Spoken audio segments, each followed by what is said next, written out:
Kerajaan Demak mulanya merupakan sebuah kadipaten yang berada di bawah kekuasaan dari Kerajaan Majapahit.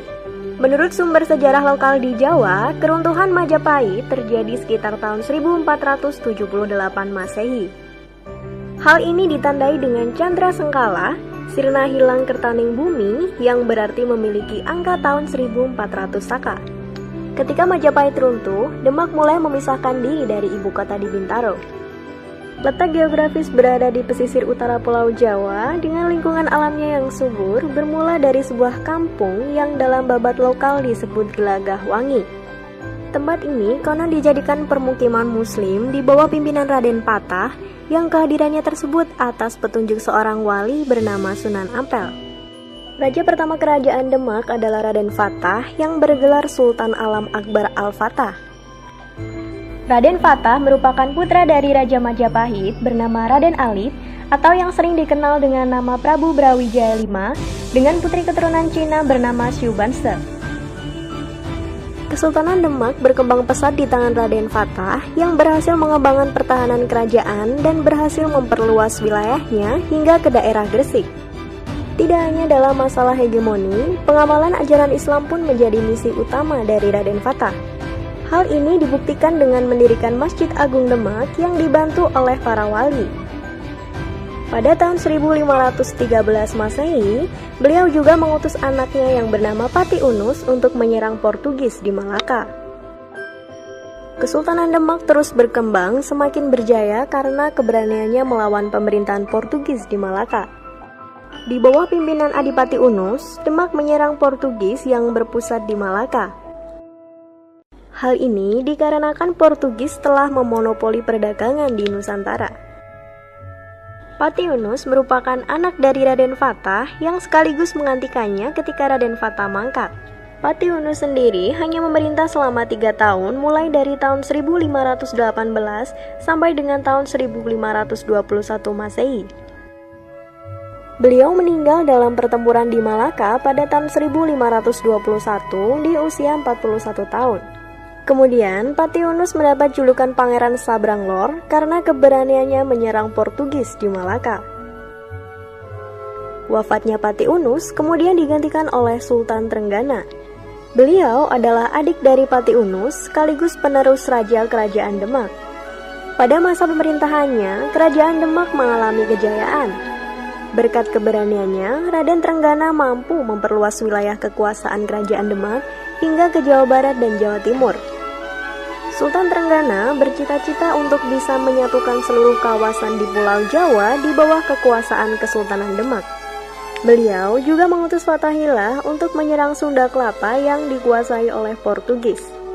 Pada tahun 1527 Masehi, Sunda Kelapa berhasil ditaklukkan dan berganti nama menjadi Jayakarta. Dan pada tahun 1546 Masehi, Sultan Trenggana menemui ajalnya di medan pertempuran ketika melancarkan penyerangan di Pasuruan.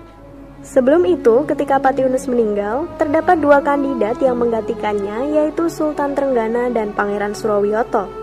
Suksesi Raja Demak III tidak berlangsung lancar karena terjadi persaingan panas antara Pangeran Surawiyoto dan Trenggana yang berlanjut dengan dibunuhnya Pangeran Surawiyoto oleh Sunan Prawoto. Sunan Prawoto merupakan anak sulung dari Sultan Trenggana yang membunuh Pangeran Sedolepen demi melancarkan kejayaan ayahnya menjadi Raja Demak. Sejak peristiwa itu, Surawiyoto dikenal dengan sebutan Pangeran Sedolepen yang artinya sekar gugur di sungai. Pangeran Sedolepen sendiri merupakan ayah dari Arya Penangsang yang mengakibatkan Arya Penangsang membalaskan dendam ayahnya di kemudian hari. Setelah Sultan Trenggana mangkat, digantikan oleh Sunan Prawoto. Beliau hanya memerintah singkat, yaitu pada tahun 1546 sampai dengan 1549 Masehi. Hal ini dikarenakan adanya pemberontakan dari Arya Penangsang yang kemudian membuat terbunuhnya Sunan Prawoto. Arya Penangsang kemudian menjadi penguasa tahta Demak sebagai Raja Demak kelima.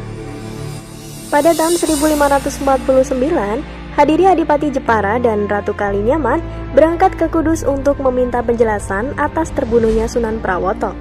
Namun, penjelasan yang didapatnya sangat mengecewakan, sehingga mereka memilih untuk kembali pulang ke Jepara. Di tengah jalan, mereka diserang oleh pengikut Arya Penangsang yang berhasil membunuh Pangeran Hadiri Adipati Jepara. Hal ini menyebabkan adipati-adipati di bawah Kesultanan Demak memusuhi Arya Penangsang. Salah satunya adalah Adipati Pajang Hadiwijaya yang dikenal sebagai Joko Tingkir. Karena masih ada hubungan saudara, Hadiwijaya enggan membunuh Arya Penangsang secara langsung. Hadiwijaya kemudian mengadakan sayembara untuk membunuh Arya Penangsang. Sutawijaya yang merupakan anak dari Ki Ageng Pamanahan berhasil membunuh Arya Penangsang. Setelah berhasil membunuh Arya Penangsang pada tahun 1554, Hadiwijaya memindahkan pusat pemerintahan Kesultanan Demak ke Pajang. Adanya perpindahan tersebut menyebabkan berakhirnya kekuasaan kerajaan Demak yang ditandai dengan perpindahan kekuasaan dari daerah pesisir ke daerah pedalaman.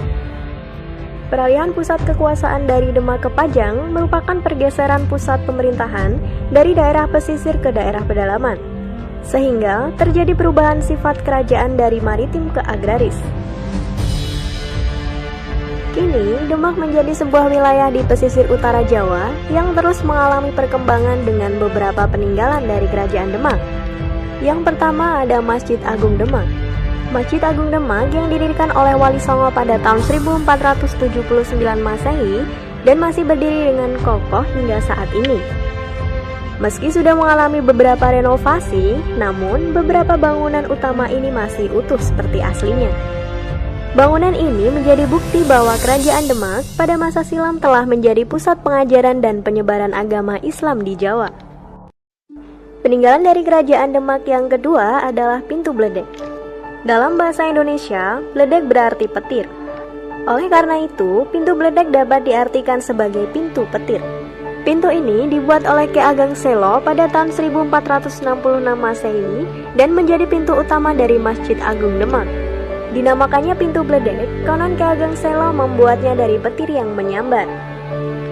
Saat ini, pintu bledek sudah tidak digunakan menjadi pintu utama masjid, namun masih bisa kita lihat di dalam museum sebelah Masjid Agung Demak. Yang selanjutnya ada Soko Tatal dan Soko Guru. Soko Guru adalah tiang berdiameter mencapai 1 meter yang berfungsi penyangga tegak kokohnya Masjid Demak. Ada 4 buah Soko Guru yang digunakan dan berdasarkan cerita semua Soko Guru tersebut dibuat oleh Sunan Kalijaga. Sang Sunan mendapat tugas untuk membuat semua tiang tersebut sendiri. Hanya saja saat itu ia baru membuat 3 buah tiang setelah masjid siap berdiri. Sunan Kalijaga dengan sangat terpaksa kemudian menyambungkan semua tatal berupa potongan-potongan kayu sisa pembuatan 3 Soko Guru dan mengubahnya menjadi Soko Tatal alias Soko Guru yang terbuat dari tatal. Kini, Soko Guru ini disimpan dalam Museum Masjid Agung Demak. Peninggalan dari Kerajaan Demak selanjutnya adalah Situs Kolam Wudu. Situs Kolam Wudu dibuat seiring berdirinya bangunan Masjid Agung Demak. Situs ini dulunya digunakan sebagai tempat wudhu para santri atau musafir yang berkunjung ke masjid untuk melaksanakan sholat.